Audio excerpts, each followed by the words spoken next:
Assalamualaikum warahmatullahi wabarakatuh. Selamat pagi, salam sejahtera untuk kita semua.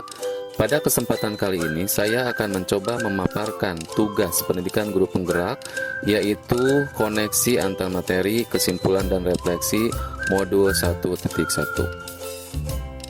Pemaparan kali ini kita awali dengan 3 pertanyaan pemantik yang menjadi pokok pembahasan pada tugas kali ini.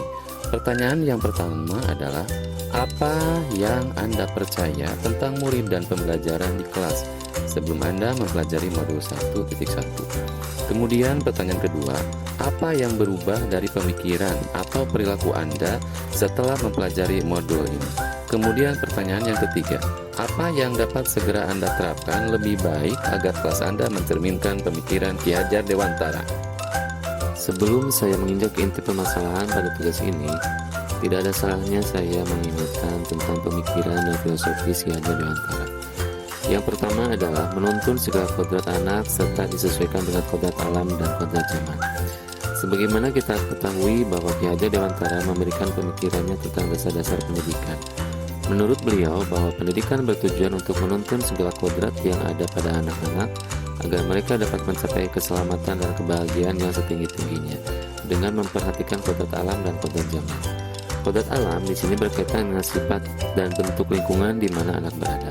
Sedangkan kodrat zaman bisa diartikan bahwa kita sebagai guru harus membekali keterampilan kepada siswa sesuai zamannya agar mereka bisa hidup, berkarya, dan menyesuaikan diri. Pemikiran yang kedua adalah menghamba pada anak. Filosofi pendidikan ini mensyaratkan pendidik untuk memberi tuntunan sesuai dengan tahap-tahapan perkembangan anak secara budi atau cipta, rasa dan karsa, dan pekerti atau tenaga sesuai dengan kodratnya sang anak. Kemudian pemikiran yang ketiga adalah tentang asas trikon. Asas trikon ini terdiri dari 3 suku kata, yaitu kontinuitas, konvergensi, dan konsentris. Adapun kontinuitas adalah tidak melupakan akar nilai budaya, sedangkan konvergensi adalah pendidikan harus memanusiakan manusia, dan konsentris maksudnya adalah pendidikan harus menghargai keberagaman dan memerdekakan murid. Kemudian pemikiran selanjutnya yaitu tentang semboyan. Semboyan ingarso sung tulodo ing madyo bangun karso tuturi handayani.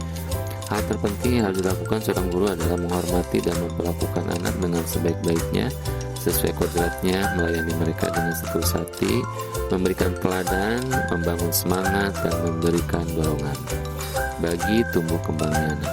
Dan pemikiran yang terakhir adalah pendidikan budi pekerti. Budi pekerti juga harus menjadi bagian tak terpisahkan dari pendidikan dan pengajaran yang kita lakukan sebagai guru.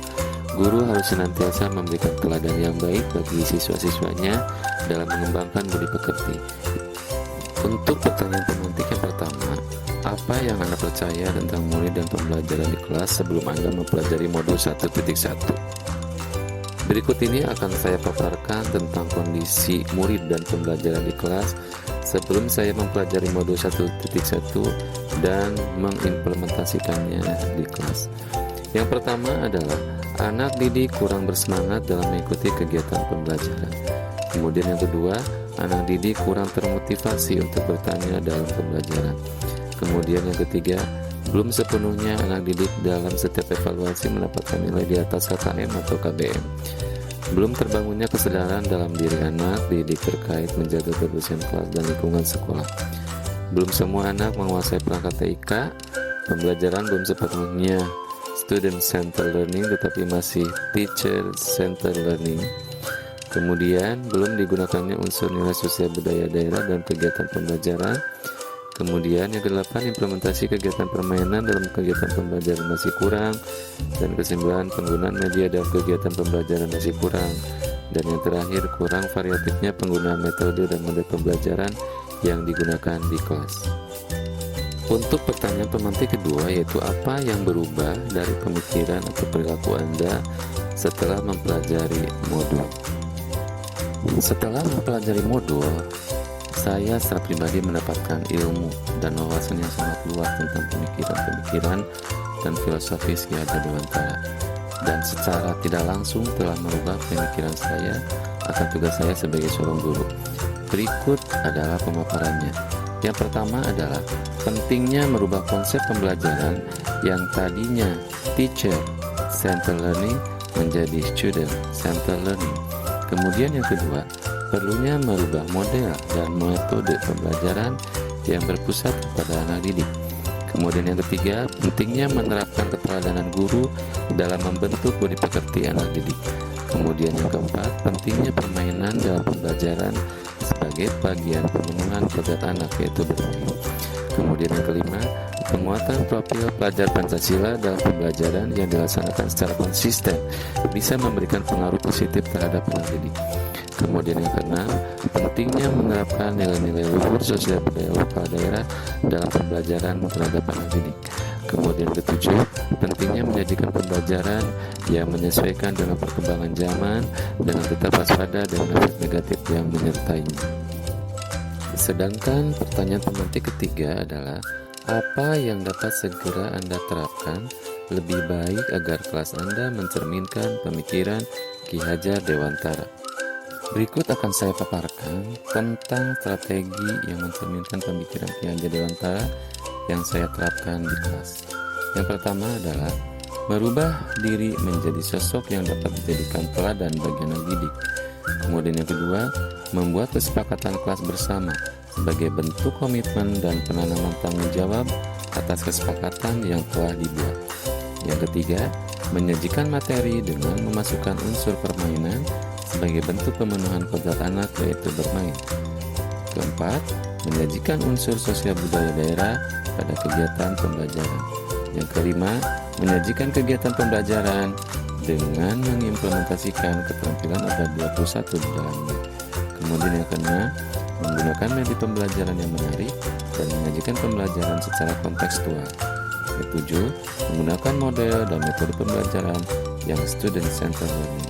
Kemudian yang kedelapan, mengimplementasikan penguatan profil pelajar Pancasila dalam setiap pembelajaran.